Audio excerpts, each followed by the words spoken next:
PhD, tem doutorado, tem mestrado, é uma estudiosa. Ter um olhar diferenciado para cada paciente. Tu teve uma passagem por um centro muito importante no mundo, que é Oxford. A maternidade me trouxe muita reflexão, porque foi um momento em que eu precisei desacelerar e, ao mesmo tempo, ter mais empatia. Não é fiasco, né?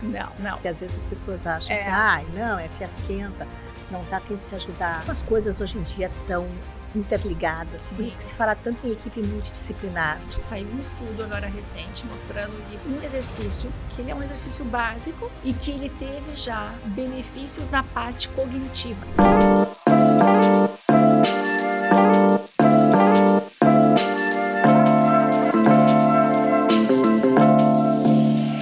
Olá, sejam muito bem-vindos a mais um episódio do Marycast. O Marycast conta histórias de propósito, de medicina, de acolhimento, histórias verdadeiras. E hoje nós temos como convidada a Kellen Vendovelli, que é uma fisioterapeuta especializada em reabilitação pós-cirúrgica de problemas ortopédicos, cirurgia de joelho, cirurgia de quadril, né? Cirurgias realmente que precisam de mobilidade, recuperar a mobilidade, e também de pacientes com Alzheimer, com Parkinson, e nós vamos conhecer esse mundo todo, assim, de que está envolvido a fisioterapia. É uma fisioterapia um pouco mais complexa do que a que eu conhecia, por isso eu acho tão interessante de saber. E antes de mais nada, eu vou convidar vocês para seguir os nossos canais, se inscrever aqui no canal do Marycast para receber as notificações dos próximos episódios, porque a gente está chegando no 40º episódio. Então, isso aí é muito significativo, né? Então, Kellen, por favor, seja muito bem-vinda. Obrigada, estou muito feliz de estar aqui, de poder participar do programa, de contar um pouco da minha história, do meu trabalho, que eu acho que é uma oportunidade muito boa para as pessoas conhecerem e saberem como é a fisioterapia nesse processo de reabilitação. Muito obrigada pelo convite. Eu estou muito contente que tu está aqui. Kelly, antes de mais nada, vou te dar um presente. Olha! A agência da Suelen Sarmento. Obrigada! Muito obrigada. É patrocinadora do nosso podcast. Posso abrir já, Pode, né? Deve. Se quiser puxar pro ladinho, assim fica mais fácil. Aqui, com a caixa personalizada é muito bonito. Ela Ai, que lindo. Cuida de todo o processo aqui do podcast. Eu fico muito contente com essa parceria. Além da Suelen Sarmento, a gente tem a Medfin Contabilidade, que é uma empresa de contabilidade muito voltada para clínicas de saúde. E o programa Bem Atender, que é o programa de treinamento para clínicas, que até tem um folder aqui que eu vou deixar contigo. Obrigada. Que é meu e da Patrícia. Ótimo. Obrigada. A gente cuida da jornada do paciente. Muito então, obrigada. Antes, né, de a gente entrar na parte da fisioterapia, dentro da reabilitação, eu queria escutar um pouquinho a tua história, porque a tua história é muito legal. Tu é uma fisioterapeuta com PhD, tem doutorado, tem mestrado, é uma estudiosa, né? Eu estava lendo aqui, tu, além de ser mãe do Davi, né? É uma empresária, tu é doutora em gerontologia biomédica, é mestre em biologia celular e molecular. Esses títulos te qualificam muito para fazer o que tu fazes. Sim. E eu queria muito escutar como é que tu escolheu a fisioterapia, quando tu viu o quanto era importante se aprofundar nela para o benefício dos pacientes.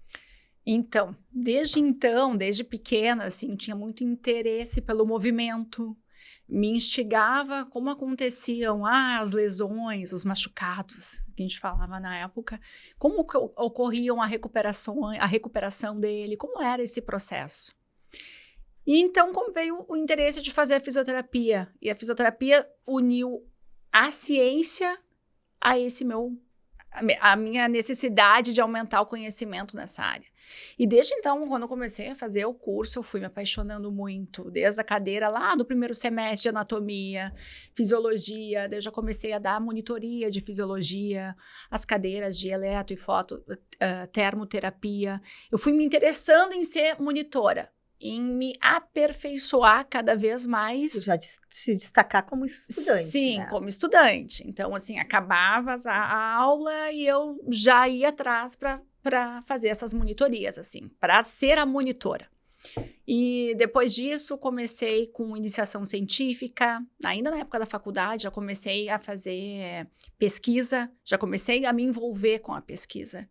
E aí, me formei e veio a necessidade de querer continuar me aperfeiçoando, aprendendo mais. Gostava já. Eu já gostava. Eu já tinha essa parte da pesquisa muito presente em mim e eu via que quanto mais eu estudava, mais eu aprendia, mais eu queria aprender. E o quanto isso era enriquecedor e quanto isso estava me ajudando muito a crescer, né, profissionalmente, em conhecimento. Chegou uma hora que eu vi, bom, acho que eu tenho bastante essa parte, assim, de gestão, de presença em sala de aula, de pesquisa clínica. Agora eu quero atuar com o paciente em si.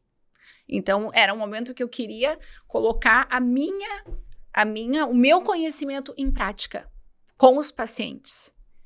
E aí eu vi que fez completa diferença eu ter todo esse aprendizado que eu fui buscando na hora de eu conseguir atender o paciente. Tocar no paciente daí, né? De exercer a profissão mesmo. Né? Isso aí. E aí a gente sabe, a ciência, cada dia tem uma novidade, cada dia a gente tem novos estudos, novas publicações, e a gente está em contato sempre com isso, faz com que tu esteja sempre atualizada. E tu passa essa segurança para o paciente também, né? O paciente sente seguro de saber que tu está acompanhando, que tu está estudando, está te dedicando. E a velocidade da informação está sendo absurda, né? Toda hora tem uma coisa nova. Toda hora. Se a gente pensar hoje na fisioterapia que existe, uma fisioterapia de 10 anos atrás, deve ser muito diferente. Completamente diferente. A gente tem muito mais acessibilidade, até mesmo pelos artigos científicos. Eu me lembro da minha época ainda de iniciação científica, os artigos que a gente queria buscar para referencial teórico eram artigos internacionais, né, em revistas de mais impacto. A gente tinha que encomendar aquele artigo que demorava para vir, tu pagava por ele. Hoje tu entra no PubMed, tu tem acesso a todos os papers. Então tu tem acesso a pesquisas o tempo inteiro. Do mundo todo. Do mundo todo. Isso engrandece muito, né, o teu trabalho, o teu conhecimento. Eu acho que a ciência está sempre muito aliada a isso, aos novos, tu tá acompanhando o conhecimento, junto esse teu conhecimento à tua prática clínica. Isso é muito interessante. E essa prática clínica, ela é tão importante também no acolhimento do paciente, porque tu tem a ciência que, bem ou mal, ela é uma coisa mais dura. Isso. Mais seca. Tu sabe até onde aquele paciente vai reabilitar. Muitas vezes tu já tem um prognóstico, ele vai conseguir até tanto, né? Mas independente de quanto vai conseguir beneficiar esse paciente, por um caso específico dele, o acolhimento, a atenção para ele engajar no tratamento deve ser muito importante, né? Com certeza, porque a ciência ela é fundamental, mas tu ter esse olhar individualizado e personalizado para cada paciente é o que faz a diferença no resultado do trabalho, né? Porque a gente não deve seguir só um protocolo. Cada paciente é único, cada paciente tem a sua particularidade. Então, eu acho que ter esse olhar humanizado para a situação de que cada um é diferente faz o diferencial na recuperação, né? Na melhora do paciente como um todo. A gente não é composto só de corpo, né? Então, Claro. assim, tem muitos pacientes que tu chega na hora para fazer a fisioterapia, idosos. Vamos dar o exemplo, assim, paciente idoso com Alzheimer, por exemplo. Aquele é o momento, quando ele está com a doença de Alzheimer numa fase inicial, que ele ainda tem ainda algumas percepções presentes, é o momento do dia em que ele espera a hora da fisioterapia. Tu vai ter o vínculo, tu vai ter o contato, além de tu ter todos os benefícios da atividade física. Olha só que interessante. Então, isso é muito legal, porque às vezes tu chega, tu tem um relato assim do familiar, hoje ele tá mais prostrado, não quis sair da cama, não tá disposto. E aí chega a hora da fisioterapia. Acho que ele não vai querer fazer. E tu não chega lá já colocando um protocolo, vamos lá, vamos levantar, vamos sentar. Não, então tu tem que ter ali uma sensibilidade para aquela situação. De repente, hoje, nessa sessão, ela não vai ser tão produtiva quanto tu imaginava que seria. Mas quem sabe a gente consegue trabalhar uma outra coisa. Tá na cama, vamos trabalhar a mobilidade no leito. E aí, é sempre nessas situações que a fisioterapia é mais interessante. Quando tu acha que não vai ter proveito, que ela traz um resultado muito grande. E a satisfação pessoal é muito grande. Deve ser. Se tu vê o relato depois do familiar, quando tá indo embora, abrindo a porta para ti, dizendo assim, ai, ó, que bom, sabe? Como é bom ver meu pai melhor. Então, isso foi um momento do dia bom, né? Isso é muito, muito gratificante. E tu tem 2 linhas bem distintas, né? Porque a reabilitação pós-cirúrgica do paciente que fez uma cirurgia de ortopedia, ela normalmente é de pacientes até mais jovens. Sim. Né? E a gente está falando aí, eu acho que hoje em dia, mais de joelho e quadril, né? Isso. Esse é um paciente que, com a tecnologia hoje, se reabilita bem rápido. Sim, muito. E um paciente de Alzheimer e de Parkinson deve ser um paciente quase que para sempre, né? Isso. Uma fisioterapia o tempo todo. Isso. Pacientes com doenças neurodegenerativas, como Alzheimer e Parkinson, são pacientes que vão requerer um cuidado por maior tempo, né? Porque são pacientes que vão ter diferentes fases da doença. Então, a fisioterapia vai acompanhando essas diferentes fases, sempre buscando a manutenção da mobilidade, mantendo a autonomia daquele paciente perante cada fase. E o paciente de pós-operatório, o paciente de ortopedia, é um outro perfil de paciente, né? Então, geralmente, esse paciente, ele vem até o consultório, ou às vezes o paciente tem a opção de preferir fazer a fisioterapia na sua casa, como acontece muito. Então, sim, porque tu tem 2 tipos de atendimento. Tu tem o atendimento em domicílio e o atendimento no teu consultório. Isso, tenho no consultório, ambos. No meu consultório, tenho todo o material, tenho o recurso, a estrutura toda para fazer o atendimento lá. Mas o atendimento domicílio é o atendimento que ocorre na casa do paciente, no conforto do lar, quando o paciente não quer se deslocar. Então, tu entra na casa do paciente, tu já consegue adequar aquela mobília que não está de acordo para a passagem dele, ver se está certo. Aqui tem um tapete que não está muito adequado, é melhor a gente retirar. Esse móvel está um pouco apertado, quem sabe a gente... É um outro tipo de atendimento, né? Eu acho que ambos têm os seus diferentes potenciais. E a reabilitação... Para cada situação. Para cada situação. Então, muitos no pós-operatório imediato até optam pela comodidade, pelo conforto de fazer no seu domicílio e acabam seguindo a fazer ali. Outros já vão para o consultório. Mas aí tu me pergunta, mas aí no consultório tem material e no domicílio não. Então, assim, sempre é levado todo o material disponível para esse atendimento a domicílio acontecer da mesma forma que fosse ocorrer no consultório. Então, é mais uma situação de conforto para o paciente, né? E claro que são reabilitações diferentes. Por quê? Tu vai fazer essa reabilitação pós-operatória para favorecer aquele quadro álgico. Tu quer reconquistar, que o paciente reconquiste a autonomia dele. Então, você vai recuperar o movimento, tu vai acelerar o processo de recuperação e cada um, claro, vai depender do tipo de cirurgia, que material foi utilizado, o tempo que está liberado ou não de apoio, a liberação parcial do peso. Então, é um outro tipo de tratamento que costuma ser muito mais rápido do que as doenças neurodegenerativas. E como é que funciona o vínculo do fisioterapeuta com o médico cirurgião?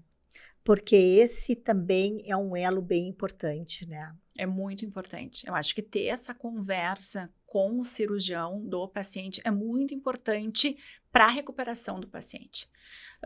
Porque aí tu já vai ter o contato, como foi a cirurgia, quais são as complicações que pode ocorrer, e tu já vai conseguir alinhar o tratamento de acordo com aquelas orientações. Então, geralmente o paciente vem para mim, o médico entra em contato, olha, tá em tal dia de pós-operatório, o paciente, a gente começa a fazer a reabilitação, quando ele vai para o médico, eu também mando uma carta para o médico, ou entro em contato dizendo como está o paciente, a amplitude de movimento que ele conquistou, o que ele está sentindo, como ele se recuperou. Então, isso é o contato que a gente tem em prol da melhora do paciente. Com certeza. Então, eu acho que é 50%, sempre digo assim, 50% de um sucesso pós-operatório é a cirurgia e 50% é a reabilitação. E quando as duas casam, então, a reabilitação, o fisioterapeuta com o cirurgião, aí é 100%, é uma reabilitação completa. Isso é maravilhoso, né? É. Hoje em dia, não sei se dá, eu acho que não é nem o hoje em dia a pergunta, tá? Eu acho que eu tenho que começar a pergunta da seguinte forma. Porque é uma curiosidade minha, qual a cirurgia mais difícil de reabilitar? Um joelho ou um quadril? O joelho, com certeza. Joelho. O quadril é uma articulação maior, em que a amplitude dela recupera muito rápido. Então, assim, tem pacientes, e aí até a questão idade, pacientes, esses dias teve um paciente de 86 anos, num mês, ele recuperou, já estava até fazendo corridinha, e dentro de casa, com uma prótese de quadril. De joelho é outra situação, porque é um pós-operatório mais dolorido para recuperar a mobilidade articular. Então, a gente vai ter que fazer um pouquinho mais de força para fazer com que aquele movimento do joelho volte à angulação dele. Então, é onde os pacientes sentem muita dor. Na prótese de quadril, não, é muito tranquila. Porque isso eu tenho visto. Eu conheço muito, eu trabalho com muitos cirurgiões da parte de ortopedia. E eu vejo o relato deles que a prótese de quadril está cada vez mais fácil de reabilitar, né? Porque até hoje, como tem robótica para isso também, diz que o sucesso está sendo muito bom. Eu acho que a robótica funciona tanto para quadril como para joelho, mas eu vejo que a reabilitação dos pacientes de quadril está sendo muito rápida. Muito rápida. Acho que poucas sessões de fisioterapia, Sim. ele já está em alta. Sim. O paciente de joelho, é uns pelo 6 que tu tá meses. me falando, 6 meses. De quadril, para te ter ideia, tem um paciente que ele anota tudo, ele é muito organizado e ele fez uma cirurgia de quadril ano passado. Ele anotou, a gente fez 20 sessões para reabilitar. Eu mesmo? Eu nem lembrava da ficha dele isso, né? E agora ele fez do outro quadril. E agora a gente fez as 20 sessões e olha, nós finalizamos com as mesmas 20 sessões. No joelho, a reabilitação de joelho é muito mais. É uns 6 meses de reabilitação. E aí isso vai dizer, olha, não, dói muito. Se a gente não faz a recuperação completa, tu vai ficar com um joelho não funcional. Pois é. Tu não vai conseguir te agachar. Tu vai ter desconforto.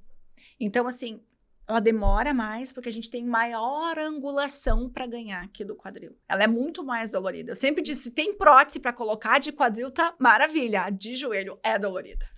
Não, e tem a questão também do tempo de vida que a gente vai ter para frente. Então, é muito importante fazer essa reabilitação, porque se a gente pretende durar muito, né, envelhecer, como é que vai envelhecer com problema de joelho? Exatamente. Tu depende, a gente só se dá conta quando machuca, né? Exatamente. Mas é uma articulação extremamente complexa. E uma outra coisa, às vezes as pessoas acham que, eu vou colocar uma prótese e resolvi o problema. Faz a cirurgia e resolveu o problema. Sem reabilitar, não vai ficar bem.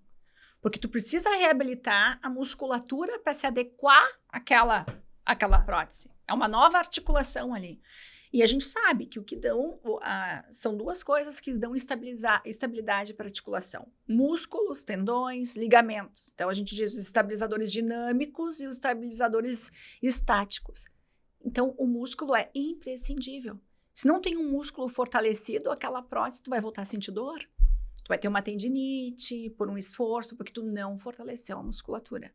Então, é muito importante. Tu tirou o problema ósseo que tu tinha, colocou uma prótese. Agora, o fortalecimento é fundamental para dar para aquela articulação mais tempo de vida. Funcionalidade, sem desconforto, né? Isso é incrível. E daí, assim, eu vendo tu falar assim, eu vejo o quanto tu estudou e estuda sobre isso, né? Tu teve uma passagem por um centro muito importante no mundo, que é Oxford, né? Conta um pouco dessa tua experiência. Porque os cirurgiões, todos querem passar por Oxford, porque tem um centro cirúrgico muito conhecido, muito renomado, né? Isso. E daí uma fisioterapeuta poder ter acesso a essa informação. Me conta como foi isso na tua vida. Foi muito legal na época da faculdade ainda. Era meu último ano de estágio e um professor me disse, olha, um dos maiores centros de reabilitação de ortopedia e de quadril se localiza em Oxford, e começou a falar. E ali começou a me despertar um interesse, eu já gostava muito dessa parte da ortopedia. E no final da aula eu fui conversar com ele. E aí ele me passou uns contatos para eu entrar em contato, e eu já fiz o contato e conversei com meus pais. Olha, então tá. Então acho que tu pode ir. E aí fui, e foi maravilhoso, porque foi assim, uma troca, um conhecimento além da ciência, a prática junto, num outro lugar, com uma outra vivência, outra cultura, outra língua. Foi assim, foi muito rico, em diferentes aspectos, assim. Eu acho que foi uma vivência bem importante de acontecer antes de eu me formar mesmo. Que legal. Porque aí eu já estava com aquilo, assim, pulsando no saber e no querer aprender, e, né? Foi muito rico, foi uma experiência ótima. Tá, e falando isso da Kellen, fisioterapeuta, mas a Kellen também é mãe, né? Sim. Né? A gente também tem que falar da Kellen ser humano, no sentido de que tem que equilibrar os pratos, não adianta. É verdade. Né? Como é que foi o momento que tu estava trabalhando, ganhou o Davi, teve que parar, não parou? Como é que foi esse processo todo? Porque a gente, como mãe, mulher, passa muito... É um processo, né? É um processo de culpa, de conquista, de recomeço. Eu acho que a minha maternidade... Primeiro que eu queria muito ser mãe. E aí... Mas, ao mesmo tempo, eu estava nessa questão, queria terminar doutorado. Aí veio uma possibilidade de fazer um pós-doc. E aí eu já estava com 39 anos, eu disse, não, agora eu tenho que ser mãe. Então ali eu tive que dar uma pausa nos estudos, né? E disse, não, agora é o momento de ser mãe. E ao mesmo tempo a maternidade me trouxe muita reflexão, porque foi um momento em que eu precisei desacelerar. E ao mesmo tempo a me tornar ter mais empatia comigo. Com certeza que a culpa... Aquela sensação de cobrança, tiveram presentes, sim. Mas eu acho que a força foi maior de saber lidar com essa situação, que era um momento, para mim, muito especial também. Eu sempre dizia que eu queria ser mãe, mas eu queria também, assim como eu me dediquei aos estudos, aos meus pacientes, eu queria me dedicar à maternidade. E aí eu tive aquele momento de dedicação, que foi muito importante para mim, e gradativamente eu já fui voltando ao trabalho, que também aquilo me pulsava e eu já queria retornar. E conseguiu equilibrar, né? Sim. Hoje está super equilibrado, porque tu tem tempo para acompanhar o crescimento dele. Hoje ele está com quantos anos? Com 6. Com 6 anos. E consegue lidar, porque tu tem uma agenda que tu consegue mobilidade nela, Sim. Né? Diz que acho que é tudo uma questão de organização e prioridades. Então, eu tenho o tempo que ele precisa, né? Eu estou presente em tudo que eu preciso e, ao mesmo tempo, conciliando o meu trabalho. Então, isso, eu voltei a atender, assim, ali tinha 3 meses, tinha uma rede de apoio, claro, mas eu saía para atender, voltava para casa um pouquinho. E assim eu fui indo, até que fui normalizando de novo. Então, que hoje todas as mulheres... conseguem fazer. Exatamente. Só que organização de tempo é tudo, né? Tudo. Precisa ter essa organização. Kellen, agora me conta o seguinte. Dentro da tua experiência, quais são os casos de pacientes que te marcaram muito? Sempre tem alguns casos, né, que marcam mais, mas já que a gente estava falando de prótese, teve uma paciente, uma senhora, e ela colocou prótese de joelho. Essa foi uma paciente que me marcou muito, porque quando eu comecei a atender ela, tinha tanto medo de sentir dor, que ela não deixava eu encostar na articulação dela. Eu fui tendo que ganhar a confiança dela aos poucos. E ela era uma senhora muito católica, super religiosa, que frequentava a igreja, e ela gostava de se ajoelhar para fazer as orações. E uma das queixas dela era que ela tinha um nível de artrose severo, que ela não conseguia mais se ajoelhar. E eu disse, olha, quem sabe agora a senhora vai poder. Ela, imagina que eu vou conseguir. Ai, que amor. Não, imagina, eu iria adorar. Mas... E a reabilitação dela durou mais tempo. Ela, acho que era joelho, né? Joelho. A gente reabilitou uns 7 meses. Mas ela, tem a foto dela, que ela quis que eu batesse para mandar para o filho dela. Ela voltou a se ajoelhar. Então, ela conseguia ficar de pé e puxava a mão. Mas olha só, ela tinha um objetivo. Sim. Então, voltar a essa funcionalidade que era que o paciente perdeu e ele recuperar isso é muito gratificante. Para o paciente, para o trabalho, é uma coisa assim, eu fico feliz de ver isso, de saber que eu tô ali contribuindo para essa recuperação. Com certeza. Então, essa foi uma senhora assim, nossa, eu me lembro que tinha sessões que eu não podia tocar. Ela, hoje eu quero que tu só passe uma pomada, faça um aparelho, um ultrassom, e eu, não, mas a gente tem que... E foi indo até... Mas tu foi conquistando a confiança dela também, né? Sim. Isso eu acho que... Isso aí. Até para assim, para poder entrar na casa do paciente. Isso. Sabe? É muito íntimo entrar na casa de um paciente para cuidar dele. Né? Então, eu conversando contigo, te conhecendo, fiquei sabendo assim, o cuidado que tu tem de colocar um propé, de colocar um jaleco, de ter todo um posicionamento para que esse paciente entenda que aquele momento é de cuidado. Isso. Tá?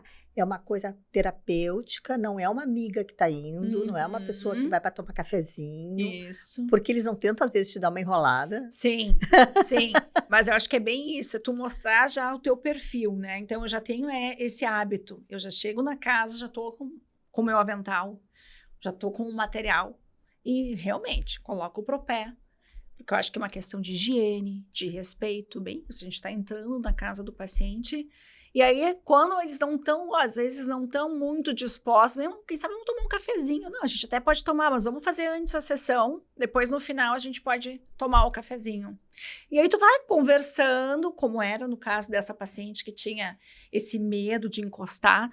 Tu vai conversando. Aí, eu ia fazendo algumas fotos da mobilidade do joelho e ia mandando para ela no celular, para ela comparar de semana a outra. E daí, ela conseguia enxergar que ela estava melhorando. Conseguia...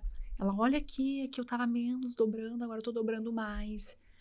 Então, é bem isso, é tu ter um olhar diferenciado para cada paciente. Porque cada um vai responder. Não adianta eu chegar ali com um protocolo, olha, a primeira semana ela tem que flexionar 90 graus o joelho, mas aquela é uma senhora que tem um quadro álgico mais intenso, um limiar de dor que não favorece, que não permite eu avançar tanto assim. E essa coisa da dor, Kelly...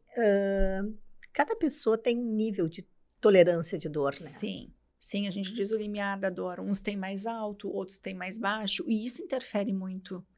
Então, tinha uma outra paciente que tinha essa situação também, era muito sensível. E na hora de reabilitar a prótese de joelho também... Não é fiasco, né? Não. Porque às vezes as pessoas acham assim, não, é fiasquenta, não tá a fim de se ajudar. Isso. Mas não é isso. Não. E aí também, o que acontece? A reabilitação ocorre, só que mais lentamente. Então, ela poderia estar com uma flexão de 90 graus numa semana, ela pode demorar 3 semanas para ter, mas vai ter no tempo dela. Então, a gente respeita esse tempo de cada paciente. Todo mundo consegue se reabilitar? Sim, com certeza. Todo mundo consegue se reabilitar. Fazendo uma reabilitação adequada e bem feita, consegue. Quantos pacientes que já chegaram, olha, meu vizinho fez prótese de joelho, fez fisioterapia, mas aí não ficou bem. Daí eu sempre digo, tá, mas ele fez até o final o tratamento? Como foi esse tratamento? O que ele fez? Então, a gente sabe que uma reabilitação adequada para aquele paciente vai ter sucesso 100%. Isso é uma coisa que eu vejo, sabe? Conheço pessoas, não menosprezando, tá? Mas eu conheço pessoas que fazem uma reabilitação que o convênio paga. Sim. E daí vão para essas clínicas onde tem box, né? Isso. E eles dão um exercício e o fisioterapeuta ele tem que dar conta lá de tantos pacientes ao mesmo tempo. Isso aí. Isso não é a mesma. Não. Isso a gente diz... Ou ficam dando choquinho. Isso aí. E digo que isso é o tratamento em série. Coloca um paciente ali, 3 pacientes, um em cada maca, e aí tu atende os 3 ao mesmo tempo, mas um fica no aparelho, outro no outro. Sendo que a recuperação e a funcionalidade não são só os aparelhos. É a cinesioterapia, que a gente chama na fisioterapia, que é o movimento. Recuperar o movimento através do movimento. Então, claro, é muito mais prático se deixar o paciente no aparelho e a fisioterapeuta fica ali parada sem fazer nada. Mas isso não vai reabilitar. Então, muitas vezes acontece isso. Essa é a frustração. Isso, que as pessoas falam. Ah, mas a fisioterapia não adiantou. Eu fiz 20 sessões e não adiantou. Tá, mas o que tu fez nas 20 sessões? Choquinho, eles falam, que é o TNS, né? Realmente não vai. Não vai adiantar. Tu não reabilitou. Tá, e uma coisa assim, ó, quando a pessoa faz esse processo, ela ainda tem chance de reabilitar depois ou meio que passa do tempo? Não, ela tem chance. O que muitas vezes acontece é, por exemplo, agora nem estou falando de prótese, assim, outras cirurgias, por exemplo, de joelho, operou, tive um paciente, operou, fez uma cirurgia de ligamento cruzado anterior, tá? Uhum. Fez a fisioterapia essa, do choquinho, sem recuperar a mobilidade do joelho. Ele veio até a fisioterapia com um flexo de joelho. O que é o flexo de joelho? É quando o joelho fica semiflexionado, a perna não fica estendida. Porque o paciente, quando faz uma cirurgia de joelho e tem dor, a primeira coisa que ele faz é colocar uma almofadinha embaixo do joelho para aliviar. Isso é péssimo.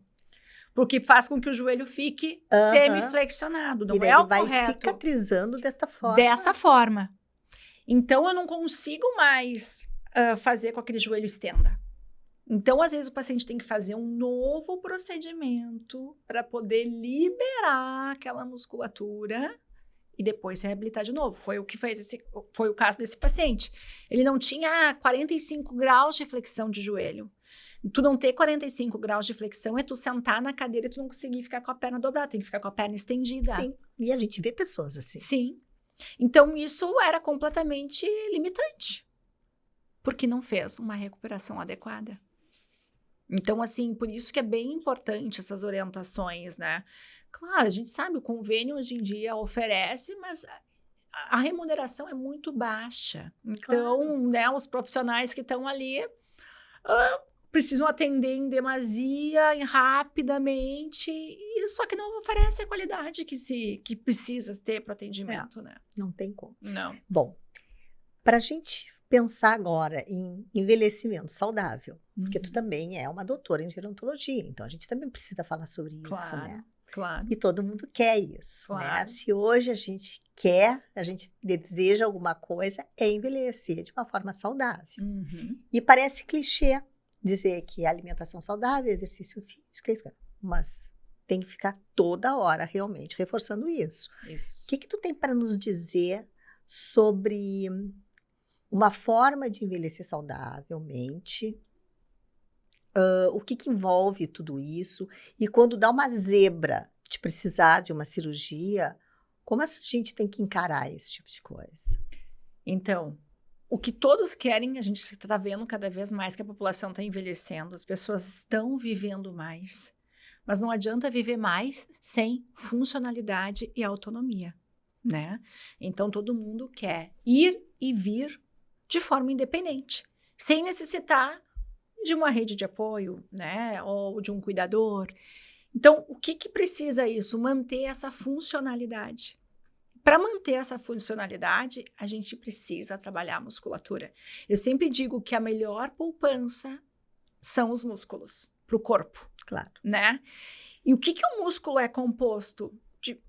A massa muscular, proteína. Então, isso que a gente vê como tem aumentado cada vez mais. Só fala muito disso, que parece clichê, mas é que cada vez mais está em evidência isso, que a atividade física e uma suplementação alimentar rica em proteína é muito importante para o envelhecimento saudável. Porque se a gente tem esse músculo presente, com a fibra muscular, e não uma fibra ali que se perde e a gente tem maior acúmulo de gordura, porque a gordura não contrai, né? Aquilo que a gente fala o paciente quando dá o tchauzinho, que fica... É a perda de músculo. Então, se a gente não consegue dar esse suporte, estimular essa fibra através do exercício e dar um aporte necessário através da alimentação, né, nutricional, a gente não vai ter essa estabilidade. Daí, se um idoso tem uma queda, por exemplo, ou vai precisar colocar uma prótese ou uma fratura, a recuperação dele vai ser pior, porque ele não vai ter um músculo para sustentar. E o músculo sustenta toda a estrutura. O músculo é o que dá sustentação para a articulação. Então, a gente vê que tem pacientes que são mais frágeis, porque não tem uma massa muscular. Até mesmo nas cirurgias, quando você tem indicação de cirurgia, e cada vez mais os cirurgiões estão trabalhando com isso. Bom, antes de operar, vamos ver qual é a condição desse músculo. Como é que é a alimentação desse paciente? né? Tu tá... Como as coisas hoje em dia estão interligadas, por isso que Sim. se fala tanto em equipe multidisciplinar, né? Exatamente. Porque não adianta, no caso da ortopedia, por exemplo, a gente está falando do cirurgião que vai fazer a cirurgia para reabilitar aquele membro, Uhum. que vai precisar de uma reabilitação para ganhar amplitude, estabilidade, etc. Mas Isso. para isso precisa ter uma musculatura que tem que ser pensada lá atrás, em função da nutrição. Isso aí. Em- É uma rede, É uma rede. que casa todos. E além disso tudo, a gente também tem que falar da psicologia, porque a parte emocional é muito importante. Muito importante. Tu falaste um ponto bem interessante agora e bem pertinente mesmo.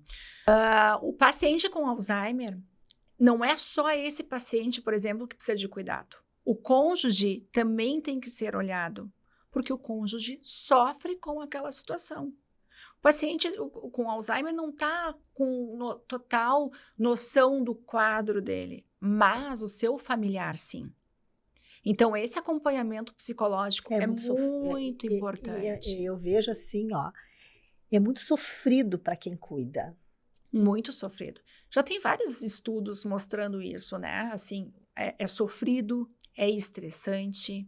Então, assim, os pacientes também têm uma predisposição epigenética, que a gente chama também de vir a ter uma doença neurodegenerativa pelo estresse do convívio, pelo sofrimento, por toda essa questão emocional que gera, né? Então, esse acompanhamento psicológico personalizado para paciente com idoso nessa situação é muito importante de ter junto também. Então, é bem isso, é uma equipe interdisciplinar, cada um na sua área, mas todos falando entre si em prol da melhora do paciente. Do paciente, né? E eu vejo assim, ó, que também para o paciente que precisa passar por uma cirurgia, também precisa estar emocionalmente equilibrado. Sim. E muitas vezes, quando tem um revés de um acidente, de um machucado, né, de uma coisa, a tendência é a gente ficar extremamente deprimido, Sim. chateado, e é importante cuidar dessa parte também, saber que isso aí vai ser uma fase que se tem que passar para seguir a vida. Exatamente. Agora tu falou isso de... Passar pela melhor forma possível. É isso aí. O que a ciência já evidencia cada vez mais também? A atividade física está muito relacionada à melhora dos níveis de diminuição dos níveis de ansiedade e de depressão. Então, um paciente idoso que está em casa, já não tem a funcionalidade dele como quando ele exercia mais jovem. Então, ele fica mais sentado. Ele ficando mais sentado, teoricamente, é um ciclo que vai se formando, ele não vai se movimentar tanto, ele se levanta para ir ao banheiro e volta a sentar. Isso vai fazendo com que ele vai perdendo a força. Ele perdendo a força, ele vai ficando mais sentado, porque tem dificuldade de se levantar, então ele deixa de se levantar e permanece sentado. Aí daqui a pouco ele vai precisar de ajuda. Aí essa ajuda torna ele dependente de apoio, e isso faz com que os índices de ansiedade e depressão aumentem. Claro. Então, se a gente consegue quebrar esse ciclo, que é com a proposta do exercício, da atividade física, esse quadro muda. Esse quadro reverte. Até porque ele vai poder sair um pouco mais, vai poder caminhar nem que seja pela casa, ou vai fazer um passeio, vai descer para caminhar na calçada. Exatamente. E a vida muda naquele dia, né? Exatamente. Saiu um estudo agora recente mostrando, e achei muito interessante, que tem um exercício, eu até falei isso num encontro que teve, num bate-papo que teve sobre envelhecimento, um exercício, que ele é um exercício básico, simples de ser feito em casa, eu trabalho muito com meus pacientes idosos esse exercício, e que ele teve já, em evidência científica, benefícios na parte cognitiva. Então, memória e a questão de ansiedade e estresse, que é o simples sentar e levantar da cadeira. Então, essa musculatura da cintura pélvica, que é a maior musculatura que a gente tem. E que a gente precisa para tudo. Sentar e levantar da cadeira, do sofá, da cama, do sanitário. Então, se o idoso fica mais tempo sentado, ele vai perdendo essa massa. Então, se eu ativo aquilo fazendo essa atividade, esse tipo de exercício, propondo essa ativação, exercícios com ponte, com ativação do core, paravertebrais, que são os grandes estabilizadores do quadril, o paciente consegue ter funcionalidade por mais tempo.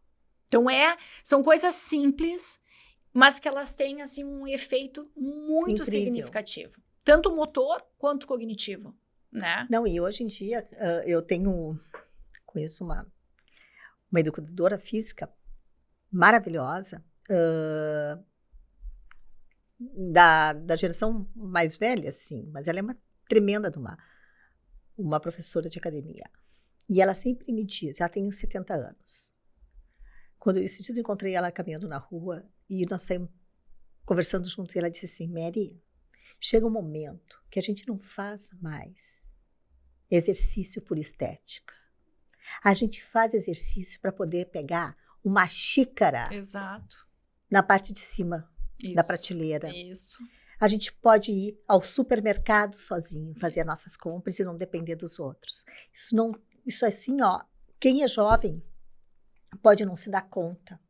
Mas para quem passa por um momento da terceira idade, isso é vida. Com certeza. Porque ela vai poder chamar um Uber para encontrar uma amiga. Isso. Ela vai poder ter autonomia para fazer as coisas dela.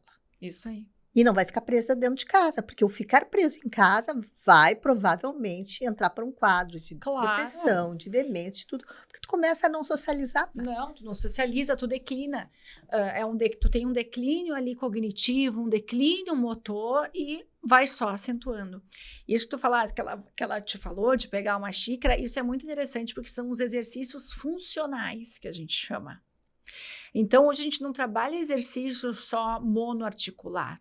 São exercícios funcionais, pensando justamente essa funcionalidade. Mão, boca, no idoso, por exemplo, porque a gente precisa aqui escovar o dente, levar o garfo na boca. É bem isso, elevar o braço para pegar as coisas no armário. Então, são exercícios voltados para isso, tanto de membro superior quanto de membro inferior. Não tem como reabilitar um idoso ou qualquer outra pessoa só sentado, por exemplo. Não tem como. Mas ele não fica de pé. Não tem problema, a gente vai adaptar barra em casa. Então, aí, muitos pacientes só adaptam uma barra, que aí a gente deixa a poltrona na frente, consegue levantar, fica apoiado na barra. A gente faz exercícios ali, sentar, levanta, faz agachamento, consegue dar os passos na barra. Outros que têm dificuldade para caminhar, então a gente associa um dispositivo, um andador, por exemplo, e daí também proporciona essa melhora.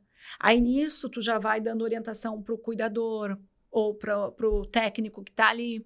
Olha, na hora que não tem a fisioterapia, tu pode seguir caminhando com ele dessa forma. Tu sabe que agora tu me lembrou uma coisa. O meu pai, que faleceu há pouco tempo, ele teve um período que ele estava caindo muito.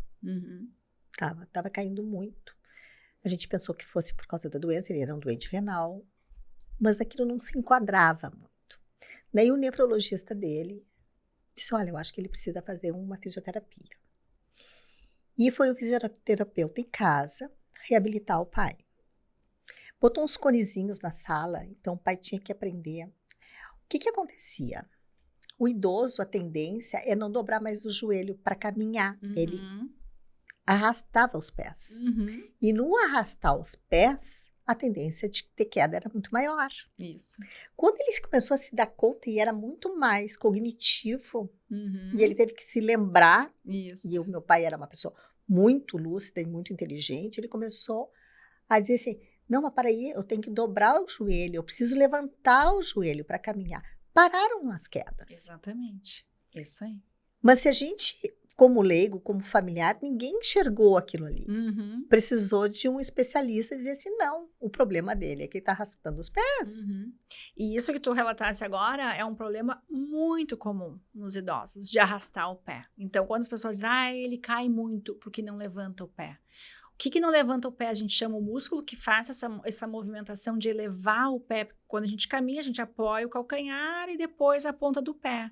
Então, quando levanta o pé, são os dorsiflexores, que a gente chama. E esse músculo perde a força também com o passar do tempo. E aí o idoso começa a arrastar o pé. Ele não consegue fazer as fases da marcha. Então, se tem algum desnível, se tem um tapete, ou se tem uma altura um pouco irregular, o pé bate ali e cai. E cai. E daí fratura um fêmur, e daí Isso. é um problema. Aí vem as complicações, pneumonia, embolia, e complica. Então, esse é um músculo, esse é um trabalho que é um dos primeiros que a gente faz. Tanto esse da cintura pélvica, esse de sentar e levantar, e esse de dorsiflexores, é um que está, para mim, sempre presente. Porque é o relato que os familiares já falam dos pacientes e a adequação do calçado também, né? Um calçado fechado, adequado. Então, isso favorece, e é bem isso que tu falou, o paciente vai fazer esse trabalho da marcha, ele vai ter que prestar atenção na passada que ele está dando. Então, ele começa a se dar conta, ó, levanta a ponta do pé, e aí vai. Ontem mesmo eu estava atendendo um paciente, ele tem 84 anos, ele é nefrologista, médico, não atua mais, claro. Ele tem Parkinson há 20 anos. E o Parkinson tem uma marcha que a gente chama festinada, que é em arrasto, que ele não levanta a ponta do pé. E a gente faz esse trabalho sempre, de dorsiflexão e com os cones para ele. É incrível, assim, a diferença que dá. A diferença, a melhora, né? A melhora. É incrível. A melhora.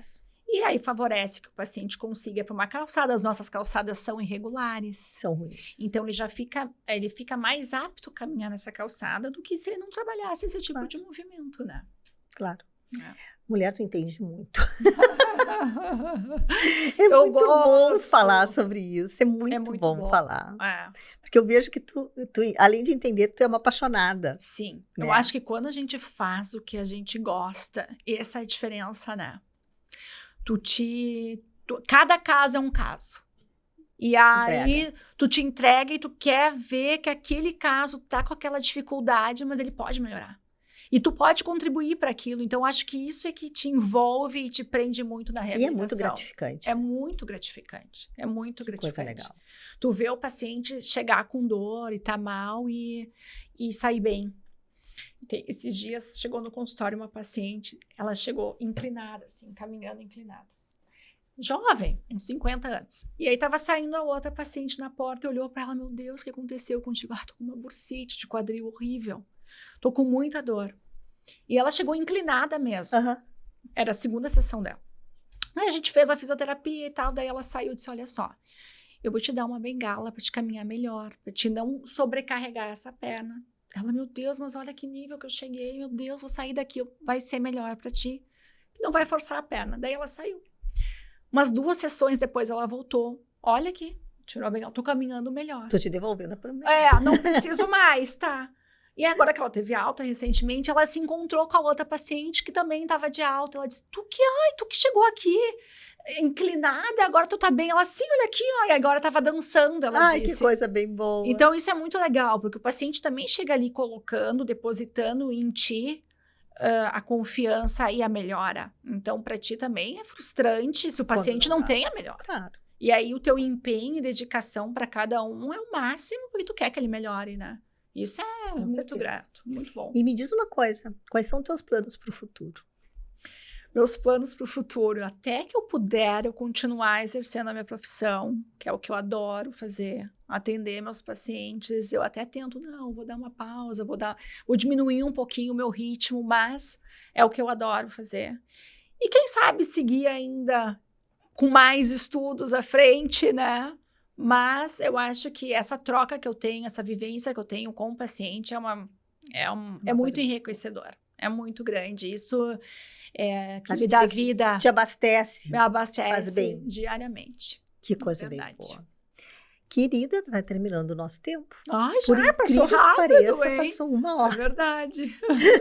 E eu quero te agradecer demais. Eu que agradeço. Porque assim, ó, tu trouxe um conteúdo que beneficia muitas pessoas. Sim. Porque todos nós temos que pensar na mobilidade, na funcionalidade, sabe? É universal esse conhecimento, esse cuidado que a gente tem que ter com o corpo, né? Porque no final das contas, a gente mora nele, né? Exatamente. Então, até o final, nós vamos estar com ele aqui com a gente tem que estar da melhor forma possível. Com certeza. Eu que agradeço o convite, adorei estar aqui conversando contigo. É uma satisfação poder falar do que eu faço com muito amor. E foi muito bom, nossa conversa passou rápido, nem vi o tempo passar. Mas nós vamos combinar outras, então. Vamos combinar outras. Vamos. E um agradecimento especial aos nossos patrocinadores, a Suelen Sarmento, Marketing Digital, médico, a Medfin, que é contabilidade para clínicas médicas, e ao programa Bem Atender, que nos apoiam nesse projeto. Pessoal, então nós estamos terminando agora mais um episódio do Medcast, hoje com a Kellen Vendovelli, que é uma fisioterapeuta bárbara. A gente falou aqui de fisioterapia, de saúde, de reabilitação, de vida, né? E de como envelhecer bem. Então, fiquem aqui com a gente no canal, se inscrevam no canal, nós vamos colocar aqui o Instagram da Kellen Vendovelli e até o próximo episódio.